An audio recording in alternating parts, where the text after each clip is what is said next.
अधरम मधुरम वदनम मधुरम नयनम मधुरम हसितम मधुरम हृदय मधुरम गमनम मधुरम मधुराधिपते रखिलम मधुरम। नमस्कार मित्रों, स्वागत करती हूँ आप सभी का कार्तिक मास के महात्म कथा अध्याय 8 में। आप सभी को कार्तिक मास की ढेर सारी शुभकामनाएं। उम्मीद करती हूँ आपका कार्तिक मास का व्रत बहुत ही सुंदर चल रहा होगा और सभी को भगवान विष्णु के महिमा और पूजन में व्यस्त होंगे। आज की इस कथा में हम सुनेंगे पुनः नारद ऋषि जी का और राजा पृथु का वार्तालाप सुनेंगे। और जब आप इस अध्याय का श्रवण कर रहे हो, सुन रहे हो, तो अपने हाथ में अक्षत पुष्प इत्यादि आपको लेके संकल्प के साथ कुछ दक्षिणा लेकर ही इस कथा को सुनना चाहिए। और जैसे ही कथा अध्याय पूर्ण हो जाए, आप पुष्प अक्षत को पेड़ में डाल दीजिएगा और जो दक्षिणा होगा वो मंदिर में आप इकट्ठे भी दान कर सकते हैं और डेली भी दान कर सकते हैं, जैसे आप कथा सुनते हैं। तो कथा का वर्णन मैं कर रही हूँ। उम्मीद करती हूँ कथा आपको पसंद आएगी। तो अगर आप चैनल पर पहली बार विजिट कर रहे हैं तो सब्सक्राइब कर लीजिएगा, हमारे परिवार का हिस्सा बन जाइएगा। और वीडियो पसंद आए तो लाइक जरूर कीजिएगा। तो कथा इस प्रकार से है, अध्याय इस प्रकार से है कि नारद जी बोलते हैं, अब मैं कार्तिक व्रत के उद्यापन का वर्णन करता हूँ राजन, जो सब पापों का नाश करने वाला है।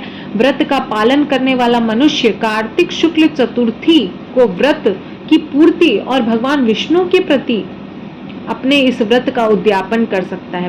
उनकी प्रीति प्रेम को पाने के लिए व्रत का उद्यापन कर सकता है। तुलसी के ऊपर सुंदर मंडप बना के उसको केले के खंभों से संयुक्त कर नाना प्रकार के धातुओं से उसका विचित्र शोभा बढ़ाकर मंडप के चारों ओर दीपकों की श्रेणी लगाकर सुंदर ढंग से सजाकर बंधन बारों से सुशोभित 4 दरवाजे बनाकर फूलों एवं चवरों से सुसज्जित कर द्वारों को विभिन्न प्रकार के मिट्टी द्वारपाल बनाकर उनकी पूजन करके उन्हें इस प्रकार से जय विजय चंड प्रचंड नंद सुकंद कुमुदाक्ष उन्हें चारों दरवाजों पर 2-2 के क्रम में स्थापित कर भक्ति पूर्वक पूजन करना चाहिए।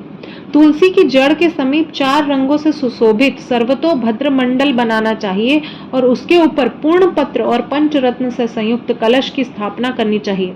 कलश के ऊपर शंख चक्र गदाधारी भगवान विष्णु का पूजन करना चाहिए। जब आप कलश की स्थापना करें तो उस पर भगवान विष्णु की मूर्ति को स्थापित करें। भक्ति पूर्वक उस तिथि पर उपवास करें और रात्रि में गीत वाद्य कीर्तन और मंगलमय आयोजनों से जागरण करना चाहिए। कार्तिक मास अपने में ही बहुत महत्वपूर्ण है। जो भगवान विष्णु के लिए जागरण करते भक्ति पूर्वक भक्त संबंधी, तो भगवान के भक्त वत्सल स्वरूप का जो भक्ति पूर्वक भगवत संबंधी पदों का गान करते हुए सैकड़ों जन्म के पाप से मुक्त हो जाता है।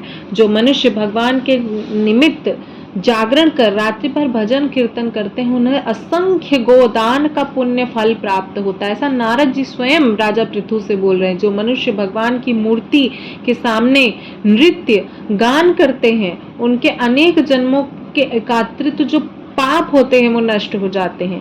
जो भगवान के सम्मुख बैठकर कीर्तन करते हैं, बंसी आदि बजाकर भगवान के भक्तों को प्रसन्न करते हैं तथा भक्ति में रात्रि भर जागरण करते हैं, उन्हें करोड़ों तीर्थ के तीर्थ करने का पुण्य फल प्राप्त होता है।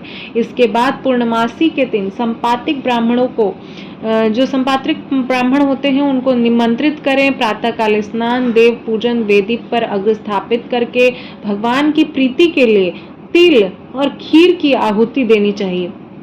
होम में जो शेष विधि है वो पूरी कर भक्ति पूर्वक ब्राह्मणों को भोजन करा के उनको यथाशक्ति दक्षिणा प्रदान करनी चाहिए।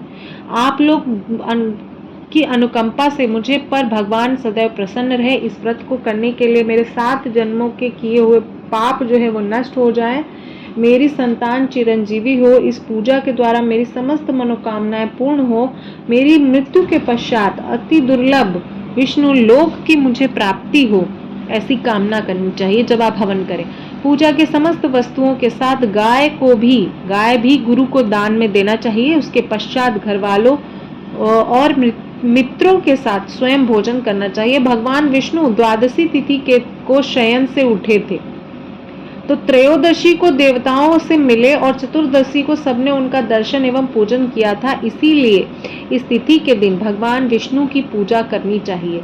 गुरु की आज्ञा से भगवान विष्णु की सुवर्णमयी प्रतिमा का पूजन करने का विधान बताया गया है। ठीक, इस पूर्णिमा पर पुष्कर तीर्थ की यात्रा श्रेष्ठ मानी जाती है। पुष्कर तीर्थ की यात्रा भी आप कर सकते हैं। कार्तिक माह में इस विधि का पालन करना चाहिए।